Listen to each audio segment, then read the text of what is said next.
The trading station floated in the darkness of space like a giant metal wheel spinning slowly around a dying red star. And inside its crowded corridors, hundreds of alien species moved about their business, buying and selling goods from across the galaxy while trying not to start fights with each other, because everyone knew that violence on a neutral trading station meant getting banned for life.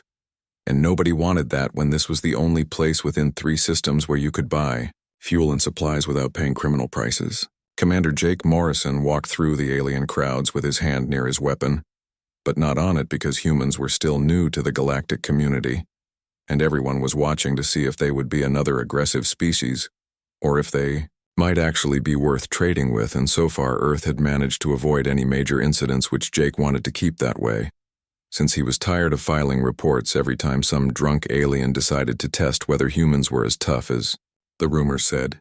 He was heading back to his ship when he heard the sounds of a chase coming from one of the side corridors, and his training kicked in before his common sense could tell him to mind his own business, because whatever was happening in there was probably some local dispute that humans had no part in, and getting involved would just create more paperwork.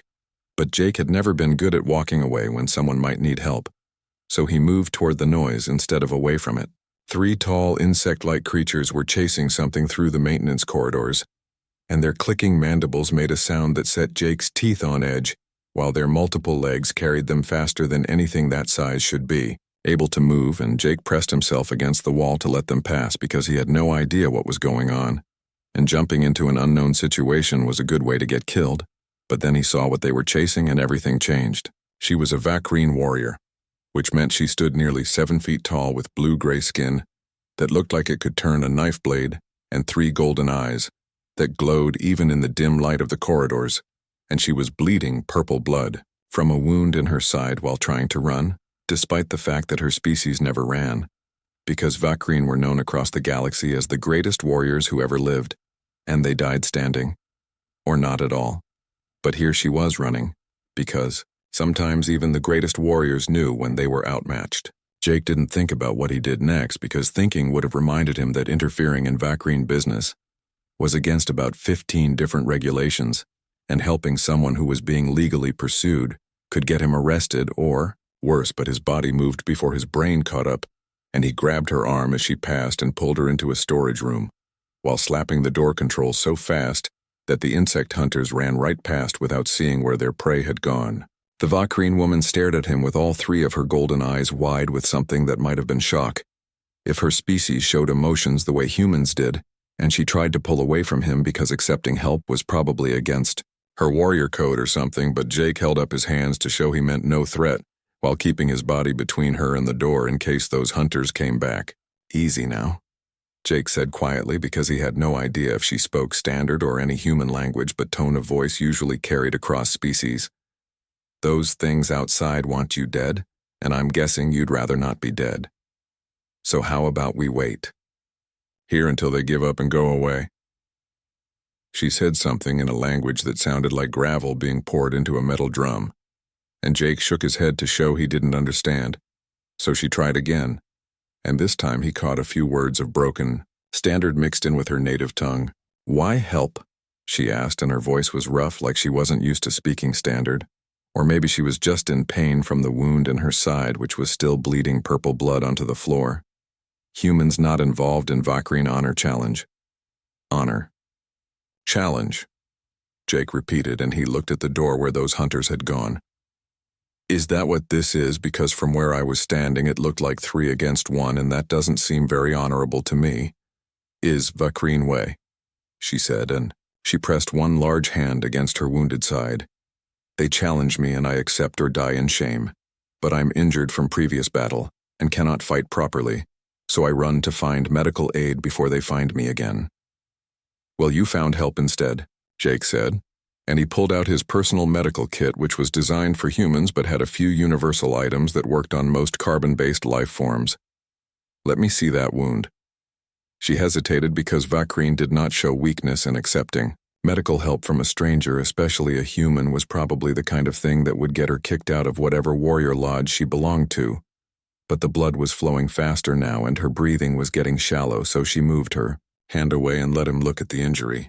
It was bad, And Jake could see that even without medical training, because there was a lot of blood and the wound went deep enough that he could see things inside her body that should not be visible from the outside, and his human medical supplies were not going to be enough to fix this, but he could at least slow the bleeding and buy her some time.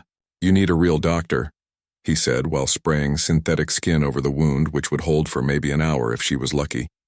"And you need to stop running around because you're just making this worse." "Cannot stop," she said, and her voice was getting weaker. "Must complete honor challenge or die trying is the way." "That's a stupid way," Jake said, and he helped her sit down against the wall because she was swaying on her feet. "How about instead of dying, you come with me to the medical bay and we get you fixed up and then you can go back to your honor challenge when you're not bleeding out." "Why?" she asked again, and those 3 golden eyes focused on him with an intensity that made him uncomfortable. Why would human help Vakrin, warrior and risk involvement in challenge? Jake thought about that question while he packed up his medical kit and checked the door to make sure those hunters weren't coming back. And the truth was, he didn't have a good answer. Except that watching someone die when he could prevent it had never sat right with him, no matter what species they were or what situation they had gotten themselves into. "Because they were trying to kill you," he said finally, and that seemed like a good enough reason to me. 2 weeks after the station incident, Jake sat alone in his quarters staring at the wall, while his ship traveled through slipspace toward Earth, where he would spend the next 6 months attending diplomatic functions and giving speeches about cooperation between species and pretending that he was comfortable being treated like some kind of hero, when all he felt was empty and hollow inside. He had not spoken much since the rescue team pulled him and Kalara from the emergency shelter, and his crew was starting to worry because their normally talkative commander had become quiet and withdrawn, and spent most of his time alone in his quarters doing paperwork and avoiding conversations. The ship's doctor finally confronted him 3 days into the journey back to Earth and asked him directly what was wrong because she had known Jake for 5 years and had never seen him like this, and she was concerned that he might be suffering from some kind of delayed stress reaction from the hostage situation. "I am fine," Jake said, which was obviously a lie because he looked tired and his eyes had dark circles under them and he was not eating properly according to the meal logs. "You are not fine," the doctor replied, "and I cannot help you if you will not talk to me about what is bothering you." Jake was silent for a long moment and then he said something that surprised both of them, because he had not put the feeling into words until that moment, and hearing himself say it made it real in a way that thinking it had not, she would have died. He said quietly, "Kalara was supposed to get on that escape pod and leave me behind and she would have been safe, but instead she came back, and we both nearly died, and it was my fault because I set the reactor to explode, and I did not think about what would happen if she came back for me, but she did not die," the doctor pointed out. "You both survived." "We got lucky," Jake said. "But what about next time? What if next time we are not lucky and she dies because she learned from me that it is acceptable to throw your life away for other people?"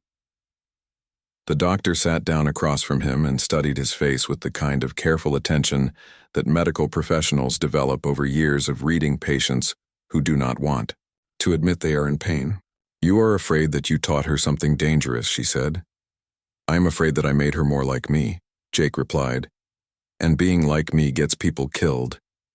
He threw himself into diplomatic work when he reached Earth because work meant he did not have time to think, and thinking meant remembering Kalara's face when she grabbed his arm and pulled him toward safety, and wondering if teaching a Vakrin warrior about human compassion was the same as signing her death warrant. The conferences and meetings were exactly as boring as he had feared, and everyone wanted to hear the story of the hostage rescue and the brave human commander who worked with a Vakrin warrior to save innocent lives. And Jake smiled and told them what they wanted to hear, while inside he felt like a fraud because brave people did not spend their nights lying awake wondering if they had gotten their friends killed. 3 months into his diplomatic assignment, Jake received a message from Vakrin Space and his heart jumped when he saw Kalara's identification code on the transmission. But when he opened it, the message was formal and brief, saying only that she had completed her debriefing and was being reassigned to border patrol duty and hoped that he was well. He started to write a reply 3 times and deleted it 3 times because he did not know what to say. And how do you tell someone that you are sorry for teaching them bad habits that might get them killed? and also that you miss working with them, and also that you wake up sometimes in the middle of the night, wondering if they are safe. In the end, he sent a simple message saying that he was glad she had completed her debriefing and hoped that Border Patrol duty would be peaceful, and then he went back to his diplomatic functions and tried not to think about how empty his days felt without the possibility of running into her in some dangerous situation. The 4th month was when everything changed because Jake received an urgent message from his superiors saying that there was a situation developing near the border and they needed someone with experience working with Vakreen forces. And since Jake was the only human who had any kind of relationship with a Vakreen warrior, he was being recalled from diplomatic duty and sent back to active service immediately. He was on a ship within hours, and the briefing materials he received during the journey told him that a group of refugees from a war zone were stranded on a dead moon and needed evacuation. But the moon was in disputed territory, and neither human nor Vakreen forces could enter without starting a diplomatic incident. But maybe, just maybe, one human ship and one Vakreen ship working together could claim they were there on a joint rescue mission and evacuate the refugees before anyone could. Object. Jake knew before he arrived that Kalara would be there, and sure enough, her ship was already in orbit when his vessel dropped out of slip space, and when she called him on the communication channel, her voice sounded exactly the same as he remembered, which was ridiculous because it had only been 4 months. But somehow he had expected time to change things between them. "Commander Jake Morrison," she said formally, because there were other people listening to the channel. "I am pleased to see that Earth sent someone competent to assist with this operation." "Commander Kalara," he replied with equal formality. "I am pleased to see that Vakreen High Command also sent their best." They worked out the details of the rescue operation over the next hour, and Jake found himself falling back into the easy rhythm they had developed over their previous missions where she would handle the heavy combat situations and he would handle the diplomatic complications. And together, they could accomplish things that neither could do alone. The rescue went smoothly because the refugees were desperate enough to accept help from anyone, and did not care about the politics of who was evacuating them. And within 6 hours, Jake and Kalara had loaded all 300 refugees onto their ships and were preparing to leave before anyone could object to their presence in disputed territory. But someone did object, and a pirate fleet appeared at the edge of the system and started accelerating toward the moon, because pirates had been planning to capture the refugees themselves and sell them as slaves, and they were not happy that someone had interfered with their operation. "We need to leave now," Jake said over the communication channel. "Our ships are loaded with civilians and cannot fight effectively." "Agreed," Kalara replied, "but they are blocking our exit vector and we cannot outrun them while carrying this much." "Wait." They tried anyway because there was no other choice, and for 30 minutes it looked like they might actually escape. But the pirate ships were faster and better armed, and eventually they caught up and started firing on the fleeing rescue. Ships with weapons designed to disable rather than destroy, because dead refugees had no value in the slave trade. Jake's ship took a hit that knocked out one engine and Kalara's ship moved to cover him, which meant she took the next 3 hits and suddenly both ships were crippled and drifting while the pirates closed in for the capture. "I am sorry," Jake said over the private channel. "This is my fault for not anticipating the pirates." "It is not your fault," Kalara replied. "We both made the same tactical assessment and we were both wrong. So if there is blame, it belongs to both of us equally." Turkey pirate ships surrounded them and started sending boarding craft, and Jake gathered his crew to prepare for a fight. They could not win because he was not going to surrender without resistance. But he knew that against this many enemies, they would be overwhelmed in minutes. That is when the cavalry arrived in the form of 3 human destroyers and 2 Vakreen cruisers that dropped out of slip space right on top of the pirate fleet and opened fire before anyone could react. And the pirates who had thought they had an easy capture suddenly found themselves outgunned and outnumbered and scrambling to retreat before they were destroyed.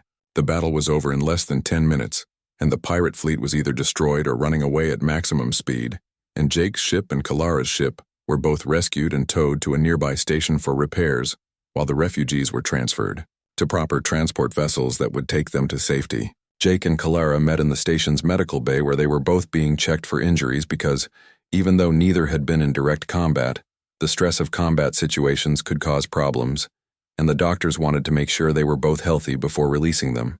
That was closer than I would have liked, Jake said while a medical scanner checked him for internal injuries. Yes, Kalara agreed from the next medical bed. But we succeeded and all refugees are safe, so the mission was a success despite the complications. How did those ships arrive so quickly? Jake asked. There was no time to call for reinforcements. They were already in the system, Kalara explained. Both our governments anticipated that this rescue might be complicated, so they positioned forces nearby, but far enough away to maintain the illusion that this was just 2 ships on a routine operation. They used us as bait. In a manner of speaking, yes. Jake thought about that for a moment and realized that their superiors had been more clever than he had given them credit for, because by sending him and Kalara on what appeared to be a small rescue operation, they had created a situation where both governments could justify having military. Over the next year, Jake and Kalara kept running into each other in situations that seemed too unlikely to be pure chance but also too random to be planned. And every time one of them was in mortal danger, the other would appear from nowhere and turn the situation around. And after the 4th such incident, Jake started to wonder if the universe had a sense of humor and was deliberately throwing them together just to see what would happen. The first time after the pirate incident was when Jake's ship responded to a distress call from a mining station that was experiencing a catastrophic reactor failure, and by the time the Defiant arrived, the station was already breaking apart and the evacuation pods were launching in all directions like seeds from a dying flower, and Jake's crew was working frantically to recover as many pods as possible before they drifted too far into the asteroid field. Jake himself went out in a repair shuttle to reach the parts of the station that were still intact, because the distress call had mentioned that some people were trapped in the lower levels, where the pod launchers had been damaged by the initial explosion and couldn't launch, and those people would die if someone didn't reach them soon, because the reactor was going to explode completely in less than 30 minutes. He found them in a sealed compartment that had lost power and environmental controls and was slowly losing air, through a crack in the hull that was getting wider with every minute, and there were 12 miners huddled together trying to stay warm and conserve oxygen while they waited for rescue that they probably thought wasn't coming. "Defiant, this is Morrison," Jake called over his communication link. "I've found survivors, but I can't get them all out in one trip, and there's no time for multiple trips, so I need another shuttle down here right now." "Commander, we don't have another shuttle available," his pilot replied. "And the station is breaking up faster than projected, so you need to get out of there now before the whole thing comes down on your head." Jake looked at the 12 miners and knew that his shuttle could safely carry maybe 6 people plus himself, and trying to pack all 12 into a space designed for 6 would be dangerous, but leaving 6 behind to die was not an option he could live with. So he started doing math in his head about weight distribution and life support capacity. That's when the exterior wall of the compartment exploded inward, and Jake spun around with his weapon raised, thinking the reactor had exploded early, but instead he saw a figure in Vakreen combat armor tearing through the damaged hull. Like it was made of paper, and behind her was a Vakreen rescue craft that had attached itself to the outside of the station. "You are slow, human," Kalara said, and her voice came through clearly on the communication channel. "I have room for 6 in my craft, so you take 6, and I take 6, and we both leave before this structure becomes a cloud of debris." "How did you even know I was here?" Jake asked while helping the miners into his shuttle, because there was no time for long explanations. "I was passing through this system when I heard the distress call," she replied, while loading miners into her own craft with efficiency that came from years of combat experience. "And I knew that if there were people trapped somewhere dangerous, you would be there trying to save them, so I came to make sure you did not die doing something heroic and stupid." They got all 12 miners loaded and both craft detached from the dying station with less than 5 minutes to spare before the reactor exploded in a blast that would have vaporized anything still attached to the structure, and Jake watched the explosion light up the darkness while his shuttle raced back to the Defiant. "Why did you come?" Jake asked over the communication link. "You said the debt was paid after the pirate incident, so you had no obligation to help me." "I came because you would have died trying to save those people," Kalara replied, "and watching you die when I could prevent it seemed wasteful."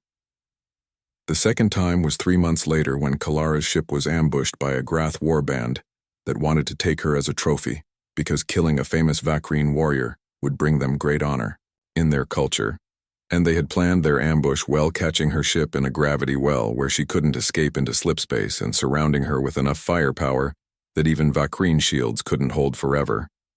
Jake's ship arrived because they had been tracking the Grath warband for weeks trying to find their base, and when they detected the battle in progress, Jake recognized Kalara's ship signature and ordered maximum speed to reach her before the Grath finished their kill. But the Defiant alone wasn't enough firepower to drive off an entire warband, and Jake knew it, so instead of attacking directly, he opened a communication channel to the Grath commander and started talking because humans were good at talking, and sometimes words accomplished what weapons could not. "Grath Commander, this is Jake Morrison of Earth Defense Fleet," he said. "I'm here to inform you that the Vakreen warrior you are attacking is under the protection of the human government, and any harm done to her will be considered an act of war against Earth." This was a complete lie because Earth had no formal protection agreement with any individual Vakreen, and in fact Jake's superiors would probably court-martial him for claiming otherwise. But he was betting that the Grath didn't know enough about human politics to call his bluff. "Humans have no authority here," the Grath commander replied, "and we do not fear your single ship against our fleet." "You should," Jake said, and he nodded to his weapons officer who started painting every Grath ship with targeting lasers. "Because, while you've been focused on the Vakreen warrior, my ship has locked weapons on all of your vessels, and in 30 seconds I'm going to start firing, and I promise you that at least half your ships will be destroyed before you can kill me, and the question you need to ask yourself is whether killing one Vakreen warrior is worth losing half your warband." The Grath were aggressive, but they weren't stupid, and their commander knew that losing half his ships for one kill was a bad trade, especially when that kill would also make an enemy of a species that the Grath didn't fully understand yet. And after a tense silence, the Grath ships broke off their attack and jumped to slipspace, leaving Jake and Kalara alone in the gravity well. "That was a lie," Kalara said when she called Jake's ship. "Earth has no protection agreement with me." "It worked, though," Jake replied. "Why do you keep interfering?" she asked. "We have no bond and no obligation, and yet you risk yourself and your crew to preserve my life." "Because I could," Jake said. "Is that not reason enough?"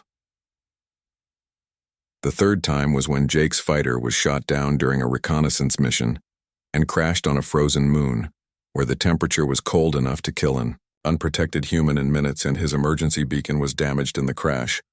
So nobody knew exactly where he was, and the search pattern his ship was using would take hours to find him, and he would be dead long before then. He tried to stay warm inside the wrecked fighter, but the hull breach was letting in the freezing air, and his survival suit was designed for space, not Arctic conditions, and he could feel the cold creeping into his bones while his fingers and toes went numb, and his thinking became slow and confused the way hypothermia victims think right before they die. The last thing he remembered before losing consciousness was the sound of something landing nearby, and then strong arms lifting him and carrying him toward warmth and light.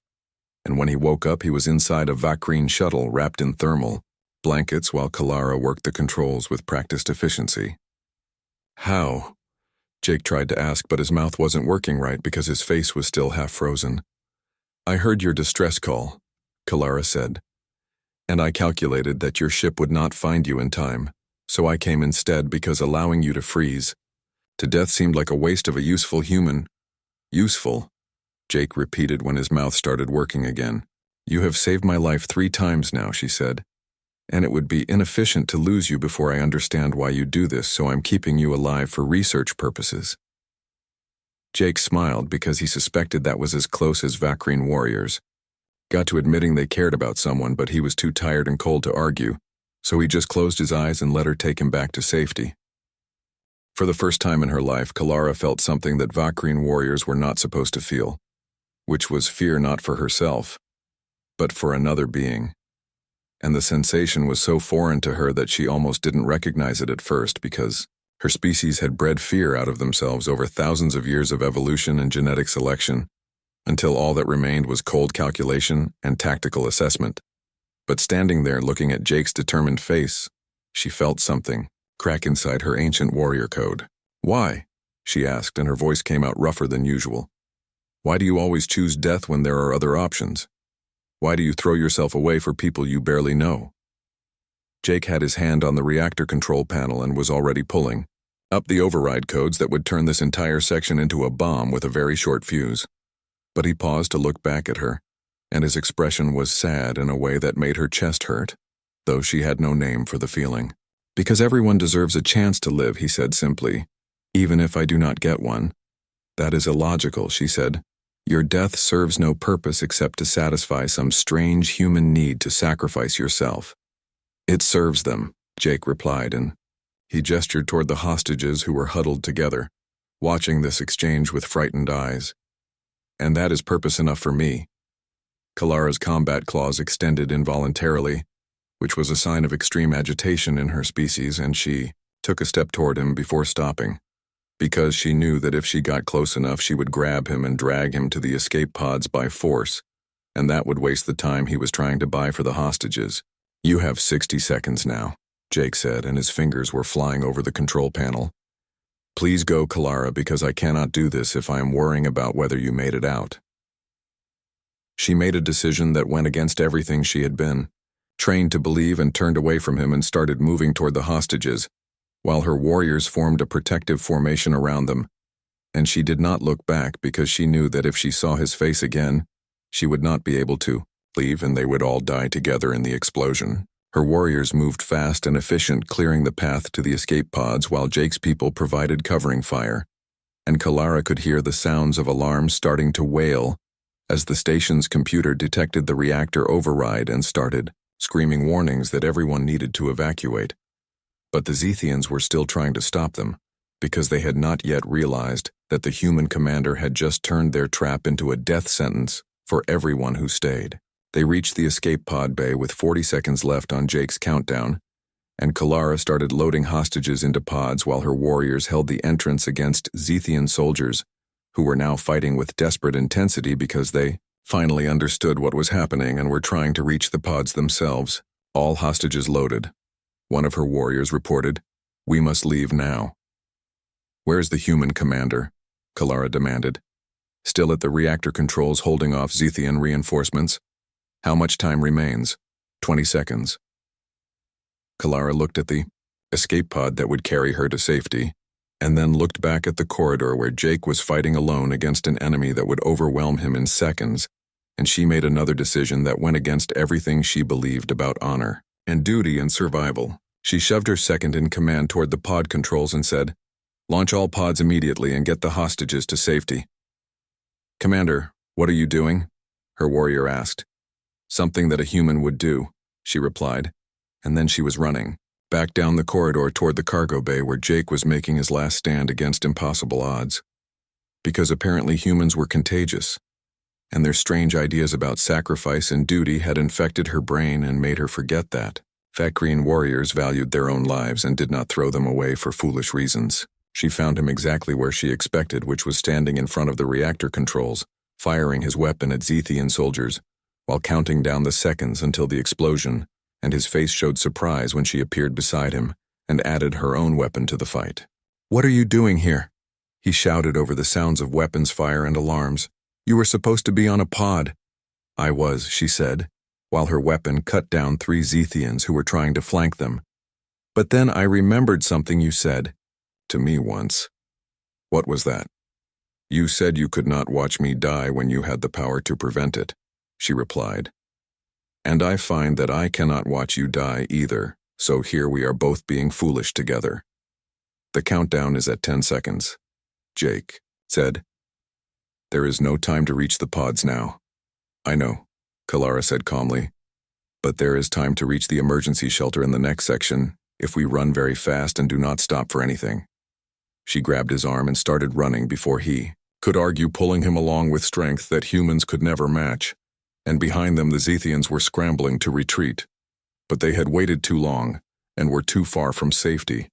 And Jake realized that Kalara must have studied this station's emergency systems in detail because she knew exactly where she was going, even though the corridors were filling with smoke and the lights were flickering. They reached the emergency shelter with 5 seconds to spare, and Kalara slammed the door closed and activated the blast shields.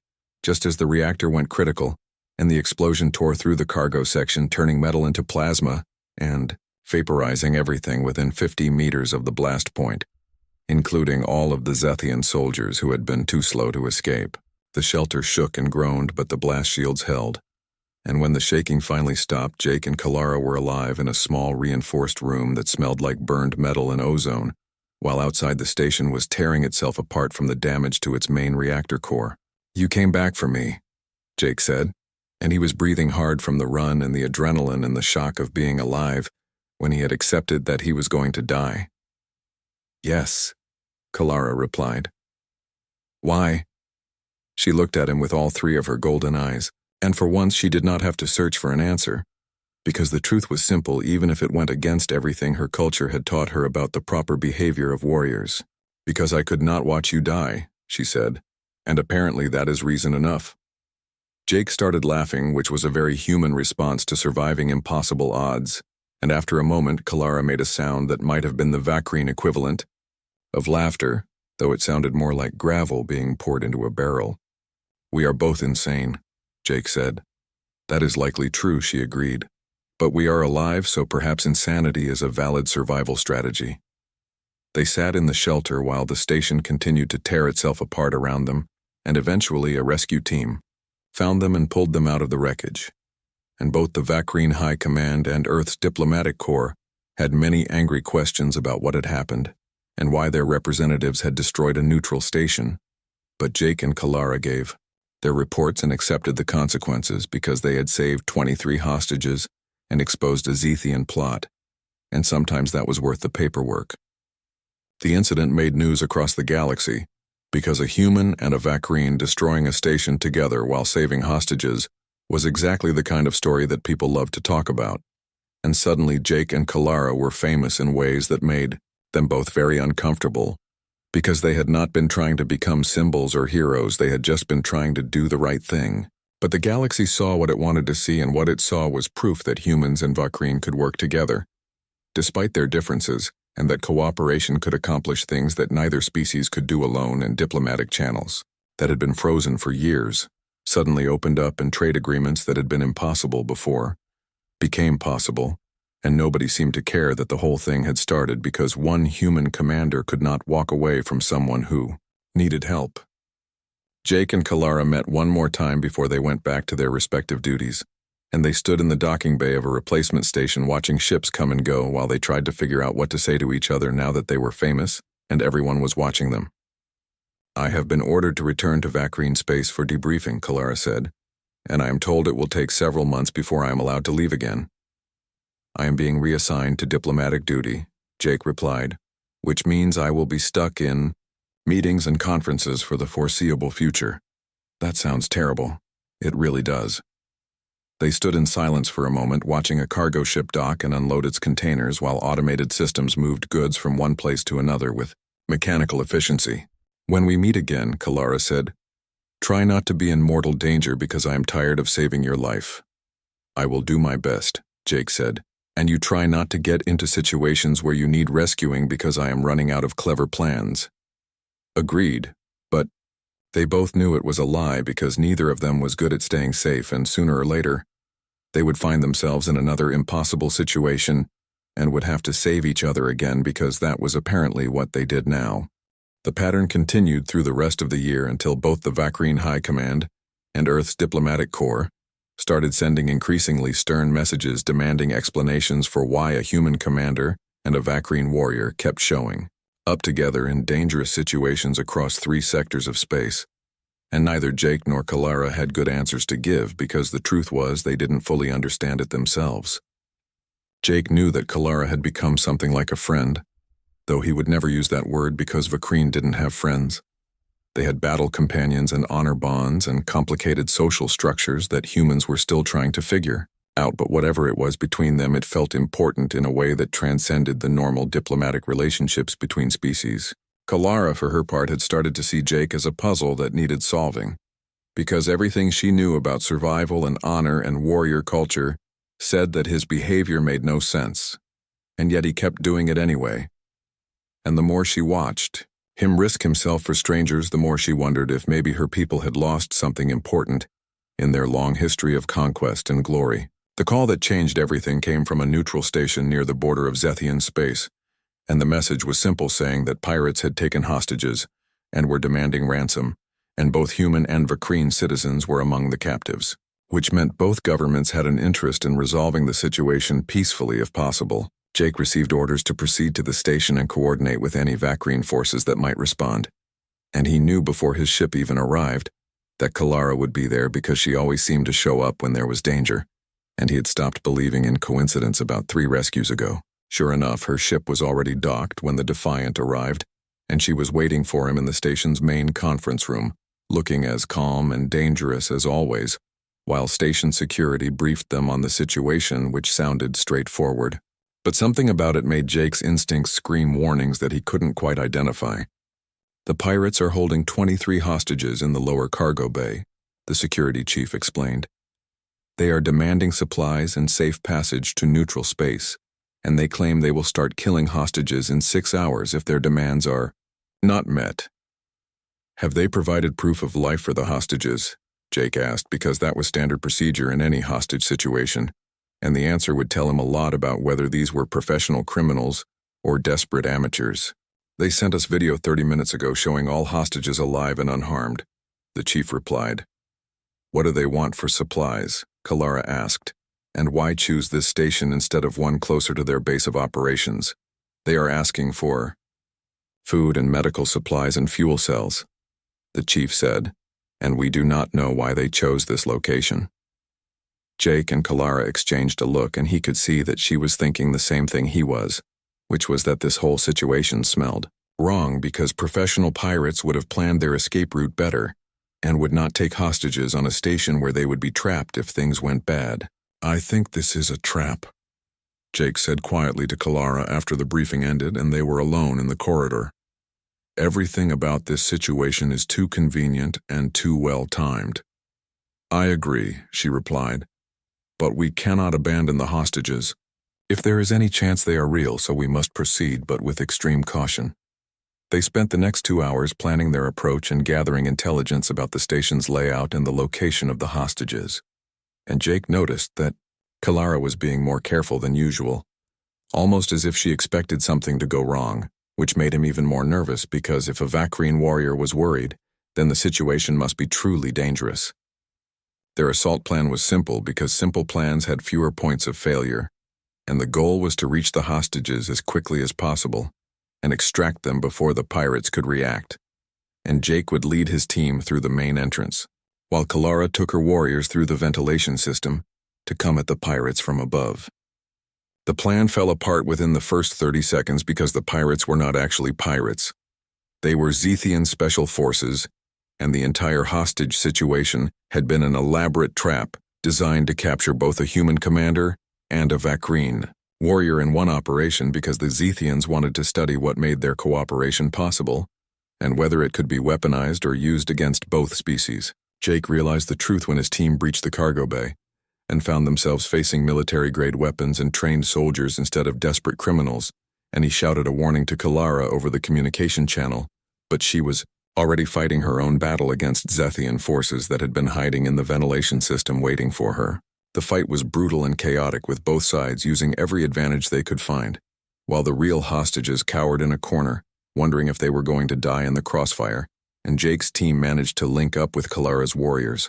After 5 minutes of intense combat, but by then they were surrounded and cut off from their ships with at least 30 Zethian soldiers between them and any escape route.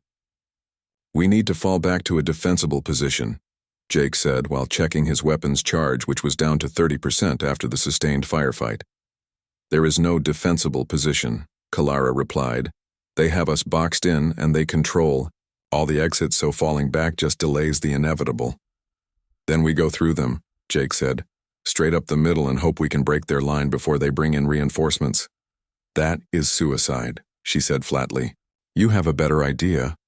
She didn't answer, which meant she knew he was right, and they both checked their weapons and gathered their people and prepared to make a desperate charge that would probably get them all killed, but at least they would die fighting, which was better than surrendering to an enemy who wanted to study them like laboratory specimens. That's when Jake noticed the reactor access panel on the wall. and remembered that neutral stations were required to have manual override controls in every major compartment so that damage control teams could manage power distribution during emergencies. And a crazy idea started forming in his head that was so dangerous it might actually work. "How long would it take you to get the hostages to the emergency escape pods?" he asked Kalara. 3 minutes if we are not being shot at," she replied. "Longer if we have to fight our way there." "I can give you 3 minutes," Jake said, and he moved toward the reactor access panel. "But you need to go right now and do not wait for me because this is going to get very dangerous very fast." "What are you planning?" she demanded. "I am going to override the reactor safeties and give us a very short countdown until this entire section explodes," he said. "That will force the Zethians to either evacuate or die, and during the confusion you can get the hostages to the escape pods. That will also force you to evacuate or die," Kalara pointed out. "I will evacuate after I make sure you get clear," Jake said. "There will not be time for both. Then I guess I better be fast." Kalara grabbed his arm with enough force to bruise and turned him around so he had to look at all 3 of her golden eyes, which were glowing with an intensity he had never seen before. And when she spoke, her voice carried an edge that might have been anger or fear or something else entirely. "I will not leave you to die human," she said. "Jake," he corrected. "My name is Jake, and yes, you will leave me because those hostages need someone to lead them to safety, and my people cannot do it alone because they do not know this station's layout. But your warriors do because Vakreen study every station they visit in case they need to fight there." "That is true," she admitted. "Then go," he said. "And do not look back because I am going to set the countdown for 90 seconds, and that is barely enough time for you to reach the pod, so you cannot waste any of it worrying about me." She held his gaze for another moment, and he could see her wrestling with the decision because Vakreen warriors did not abandon their battle companions, and everything in her culture told her that leaving him was wrong, but everything in her strategic training told her that he was right, and the hostages had to come first. They stood together in the observation deck watching ships come and go through the station's docking bays, while the stars wheeled slowly overhead, and Jake felt some of the tension that had been living in his chest for 4 months finally start to ease because Kalara was here and she was safe, and for the moment that was enough. "I need to tell you something," Jake said after they had been standing in silence for several minutes. "And I need you to listen without interrupting, because if you interrupt I might lose my nerve." Kalara turned her 3 golden eyes toward him and nodded once, which he took as permission to continue. "I have been thinking about the station incident," he said, "and about how you came back for me when you should have stayed safe on that escape pod, and I realized that I taught you something dangerous. You taught me that sacrifice can have value," Kalara said. "I taught you that it is acceptable to throw your life away," Jake replied. "And that is not the same thing because sacrifice should mean something. But what I have been doing all these years is just jumping into danger without thinking about the consequences and hoping that everything works out, and sooner or later it will not work out and someone will die. And I am afraid that someone will be you." He took a breath and forced himself to continue because now that he had started talking, he needed to finish. "When I pulled you into that storage room on the trading station, I did not think about what would happen after," he said. "I did not think about how saving your life might change you, or how you might start copying my behavior, or how that might get you killed. And now I lie awake at night wondering if teaching you about human compassion was the same as signing your death warrant." Kalara was silent for a long moment, and Jake could not read her expression, because Vakreen faces did not show emotions the way human faces did, but something in the way she held herself made him think she was choosing her words carefully. "You are correct that you taught me something," she said finally, "but you are wrong about what you taught me." "What do you mean?" "You did not teach me to throw my life away," she explained. "You taught me that some things are worth living for, and that is not the same as being willing to die for them, because living for something requires much more courage than dying for it." Jake opened his mouth to argue, but she held up one hand to stop him. "Before I met you, I was a warrior and nothing more," she continued. "I lived for honor and glory and the approval of my commanders, and when I died, I would die well, and my name would be remembered for a generation or two, and then forgotten. Because that is the fate of all warriors. That sounds lonely." "It was all I knew," Kalara said. "But then you saved me and you kept saving me. And every time I asked you why, you gave me the same answer, which was that you could not watch me die. And at first, I thought you were weak because Vakrin do not care about the deaths of individuals, we care about the glory of our people as a whole. She turned to face him directly, and her 3 eyes caught the light from the stars outside the observation deck. But then I started watching how you interacted with your crew, and how you made decisions, and I realized that you were not weak. You were strong in a way that my people had forgotten, because you cared about individuals, and that caring made you fight harder and think faster and refuse to accept losses that my people would consider acceptable. I still get people killed, Jake said quietly. No matter how hard I fight or how fast I think, eventually I make a mistake and someone dies because of it. Yes, Kalara agreed. Because that is what happens in combat and in dangerous situations, and no amount of caring can prevent every death, but the difference between you and most commanders is that you remember the ones you could not save, and you carry that weight, and you use it to make better decisions next time. It does not feel like I am making better decisions.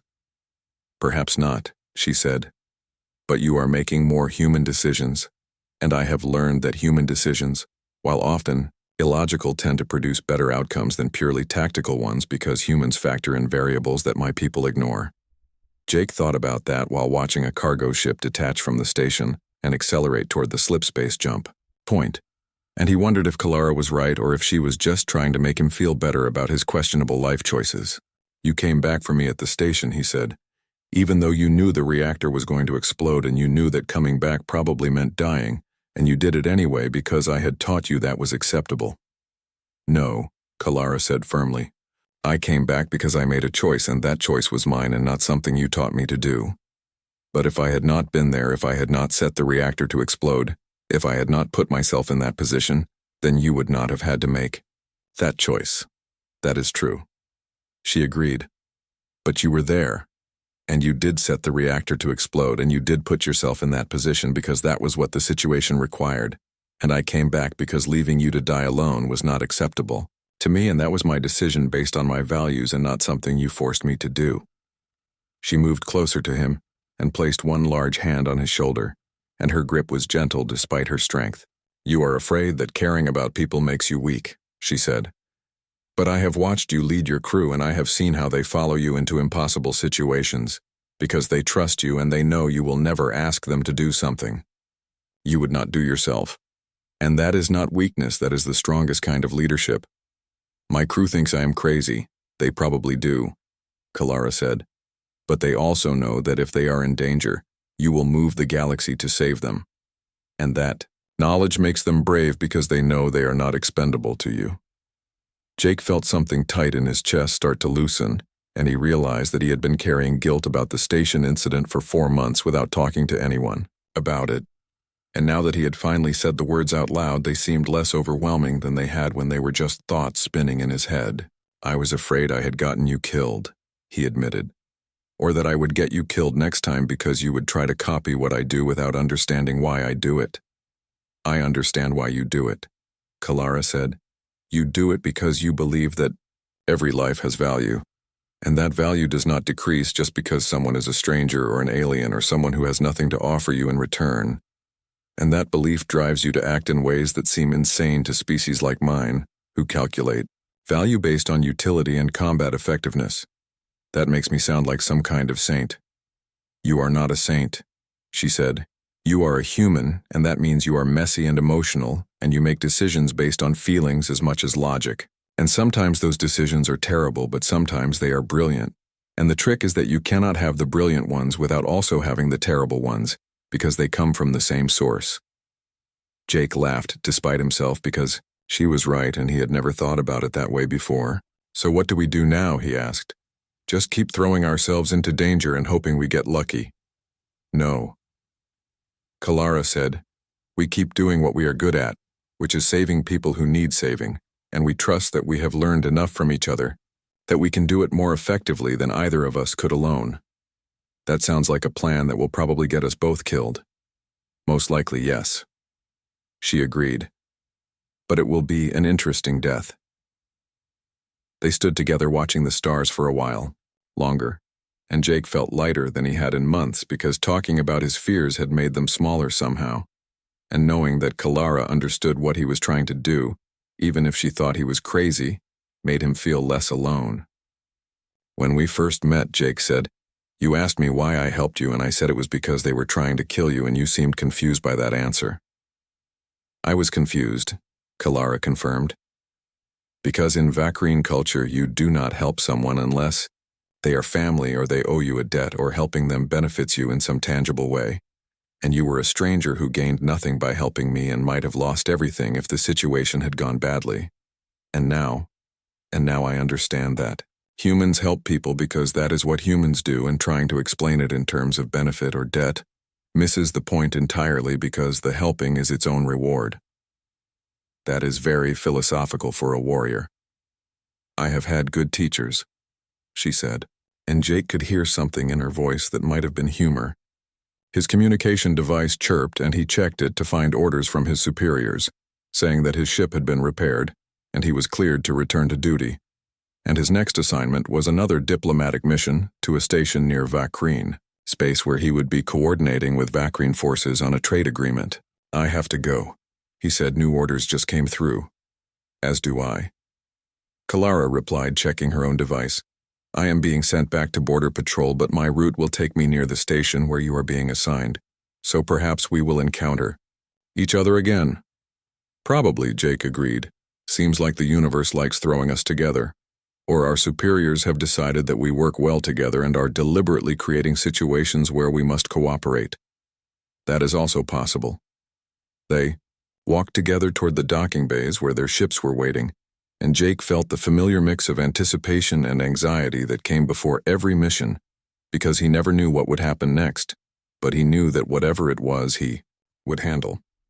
3 months had passed since Jake saved the Vakrine warrior on the trading station, and he had mostly forgotten about the incident, because his life had moved on to other things like the dozen other rescue missions and diplomatic meetings that filled his days as a commander in the Earth Defense Fleet. But apparently the galaxy had not forgotten, because news of a human helping a Vakrine had spread through the trade routes faster than a ship at maximum speed. And now everyone seemed to have an opinion about whether it was brave or stupid or some combination of both.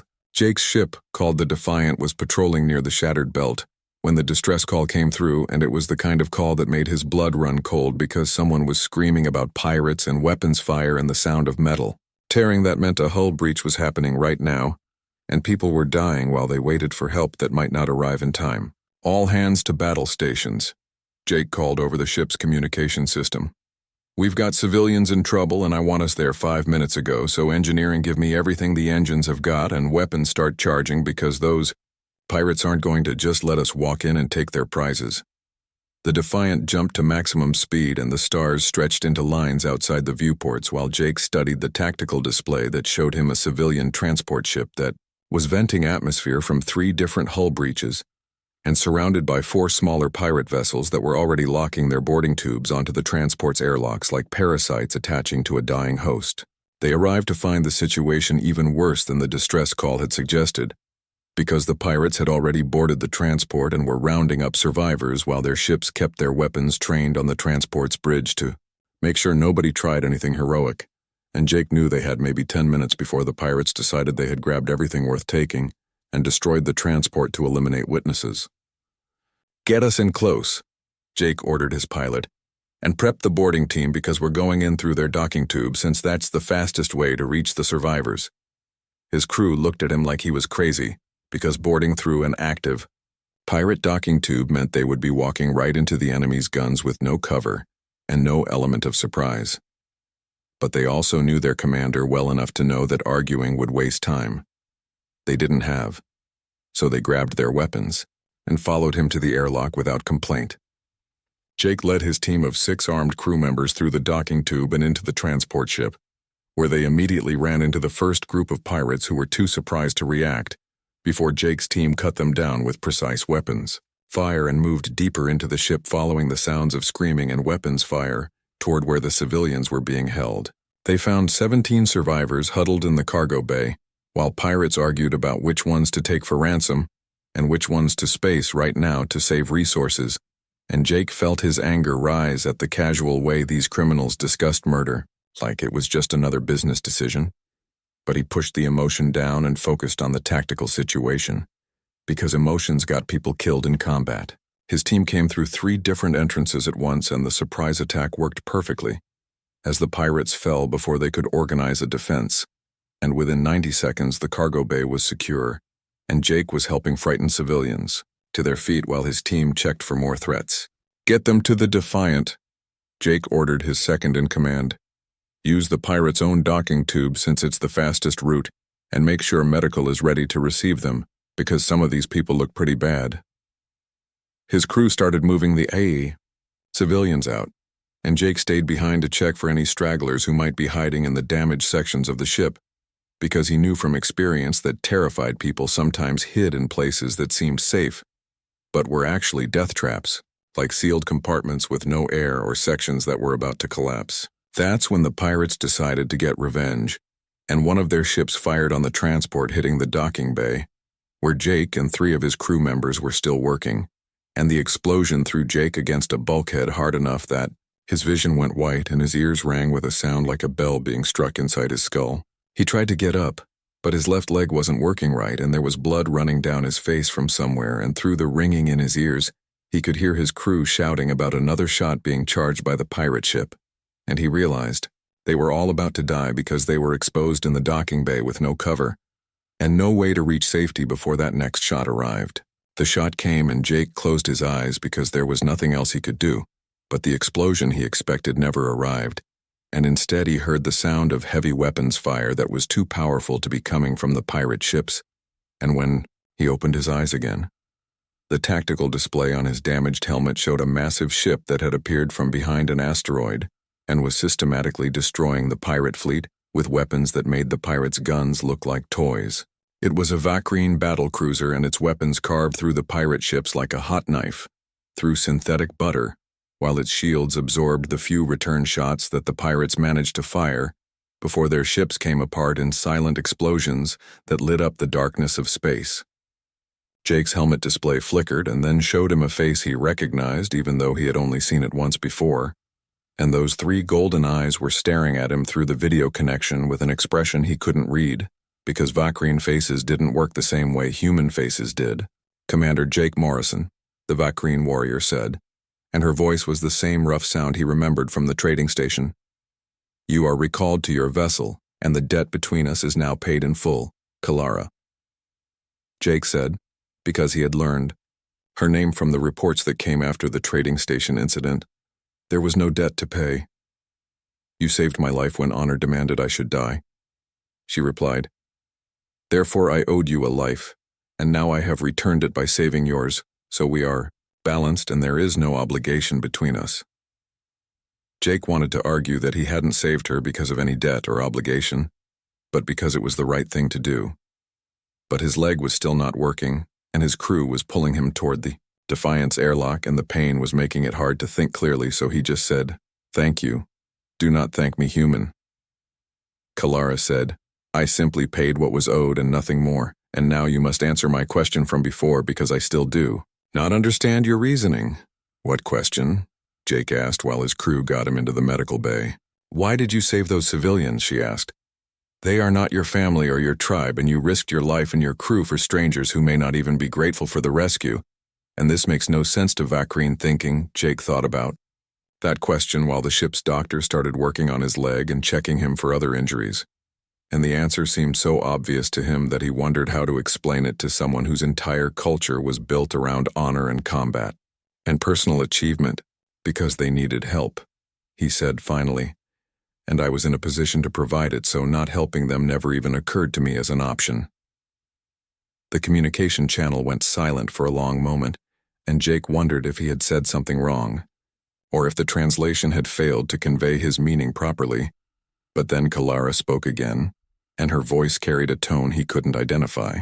"You are a strange creature, Jake Morrison," she said, "and I do not understand you, but perhaps that is acceptable because the galaxy would be boring if everyone made sense." The channel closed, and the Vakreen battlecruiser vanished into slipspace, leaving Jake to wonder if he would ever see the warrior woman again, and whether she would ever understand that humans didn't help people because of debts or obligations, but simply because it was the right thing to do. 6 weeks later, Jake was on his way to yet another diplomatic function when his ship received a distress call from a research station that was experiencing a catastrophic systems failure and needed immediate evacuation. And Jake ordered his pilot to change course because distress calls always took priority over diplomatic meetings, no matter how important those meetings were supposed to be. The research station was a small facility, orbiting a gas giant where scientists from 3 different species were studying atmospheric phenomena, and according to the distress call, something had gone wrong with their orbital stabilizers and the station was slowly falling toward the planet, where it would be crushed by atmospheric pressure long before it reached the surface. Jake's ship arrived to find the situation even worse than reported, because the station was not just falling, it was tumbling end over end, which meant the centrifugal force was making it impossible for the scientists to reach the escape pods, and they were trapped inside a metal can that was spinning toward certain death. "We need to match their rotation," Jake told his pilot, "and dock with them long enough to get everyone off." "Commander, that rotation speed will tear our docking clamps apart," the pilot replied. "We might be able to grab them for 30 seconds before we have to break away. Then we better work fast."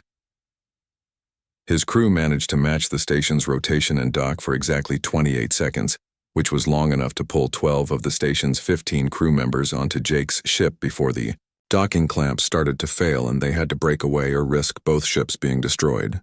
"We left 3 people behind," Jake said, and he could see them on the video feed from the station looking at the departing ship with the kind of hopeless expression that people get when they realize they are going to die. "We cannot dock again," his pilot said. "The clamps are damaged and another attempt will fail." Jake stared at the video feed and tried to think of another option, because there had to be something they could do, because he had not come all this way just to watch 3 people die, but the station was falling faster now and spinning even more wildly. And his ship was not designed for this kind of rescue, and he was running out of time and ideas. That is when a Vakreen cruiser appeared on his sensors and Kalara's voice came over the communication channel, sounding calm, despite the fact that she had probably just made an emergency slipspace jump to get here this fast. "Commander Morrison, I am reading 3 life signs still on that station," she said, "and I am guessing you have exhausted your options for retrieval." "My docking clamps are damaged," Jake replied, "and the station is spinning too fast for another attempt. Vakreen ships do not use docking clamps," Kalara said. "We use magnetic grapples that can handle much higher stress loads, so I will retrieve the remaining crew members while you transport the ones you have already rescued to safety. The rotation will still tear your ship apart if you stay connected too long. Then I will not stay connected too long." Jake watched on his sensors as Kalara's cruiser approached the tumbling station and fired magnetic grapples that latched onto the hull with enough force to slow the rotation slightly, and then her boarding team went out in armored suits and cut through the station's hull to reach the trapped crew members and pulled them out in less than 40 seconds before the grapples released, and the station continued its fall toward the gas giant. All crew members recovered, Kalara reported. "They are injured but stable and my medical bay is treating them now." "Thank you," Jake said. "I do not know how you got here so fast, but I am grateful." "I was in the system already," she explained, "doing what you would call a routine patrol, but what my superiors call making sure I do not cause any diplomatic incidents for at least a few weeks." "That sounds familiar. I thought it might." They agreed to meet at a nearby station to transfer the rescued scientists to proper medical facilities and to file reports about the incident. And Jake found himself looking forward to seeing Kalara again, because even though it had only been 6 weeks since their last meeting, he had missed working with someone who understood his particular brand of crazy. The station where they met was larger than the one where they had last talked, and it had a proper observation deck with comfortable seating and a view of a binary star system that made the whole place glow with orange and blue light that was beautiful in a way that made Jake think about how vast the galaxy was and how small their problems were in comparison. Kalara found him there an hour after they docked, and she sat down in the chair beside him, which was not designed for Vakreen, and groaned under her weight, but held, and they sat together watching the binary stars orbit each other in their eternal dance. "We need to stop meeting like this," Kalara said after a few minutes of comfortable silence. "Like what?" Jake asked. In situations where people are dying and we have to risk everything to save them, that is pretty much my entire job description, mine as well. But I am starting to think the universe is deliberately putting us in these situations to see what we will do. Or our superiors are doing it because they have figured out that we work well together. That is also possible, she agreed. But I prefer to think the universe has a sense of humor. They sat in silence for a while longer, and Jake thought about all the times they had saved each other over the past year and how each time she asked him why he did it, and each time he gave her the same answer because it was the only answer he had. I have a question, Kalara said finally, and I need an honest answer. Okay. Why do you keep saving me? Jake smiled because this was the question she always asked, and he always gave the same answer. But this time he wanted to give her a different answer because she deserved more than his usual deflection. Because I could not watch you die, he said. Not the first time on the trading station and not any of the times after that, because watching someone die when I have the power to prevent it is not something I can do and still be able to look at myself in the mirror. That is the answer you always give. I know, but this time I want to explain it better because I do not think I have done a good job of making you understand what I mean. He turned to face her directly so she could see his expression, because sometimes human emotions were clearer in faces than in words. When I saw you bleeding in that corridor being hunted by those creatures, I did not think about politics or regulations, or whether helping you was a good tactical decision, he said. I just saw someone who was going to die and I knew I could prevent it, and that was enough reason to act, because in that moment your life had value to me, even though we were strangers and even though helping you might have gotten me killed. But why? Kalara asked. What made my life valuable to you when we had never met? Because all lives are valuable, Jake replied, not because of what they can do or what they have accomplished, but simply because they exist, and the universe is a little bit better with them in it than without them, and I know that sounds naive and idealistic, but it is what I believe. Kalara was quiet for a long moment, processing his words, and Jake could see her 3 golden eyes studying his face like she was trying to read something written there in a language she was only beginning to understand. My people would say that is inefficient, she said finally, because not all lives contribute equally to society, and spending resources to save individuals who may not have value is wasteful. And what do you say? I say that my people are wrong, she replied, because I have watched you save people who had no value by Vakrine standards, and I have seen what happens after you save them, and how they go on to do things that matter, and have families, and create art, and sometimes they save other people, and none of that would have happened if you had calculated their value before deciding whether to help them. So you understand now? I understand that humans see value where my people see only utility, and that difference is why your species will probably survive longer than mine, because you care about individuals, and that caring makes you stronger as a group. Jake felt something warm spread through his chest at her words, because having Kalara understand what drove him meant more than he had realized it would, and knowing that she had learned something from him that might help her people evolve made all the dangerous rescues and near-death experiences seem worthwhile. Can I ask you a question now? Jake said. Of course. Why did you come back for me at the station when you knew the reactor was going to explode? Kalara looked at him with all 3 eyes, and he saw something in her expression that he had never seen before, which might have been vulnerability or affection or something else entirely. That did not translate well across species. Because I could not watch you die, she said simply, using his own words. And because in that moment I realized that your life had value to me, not because of what you could do or what you had taught me, but because the universe was better with you in it than without you. That is my line. I know, but it turns out to be a good answer, so I am stealing it.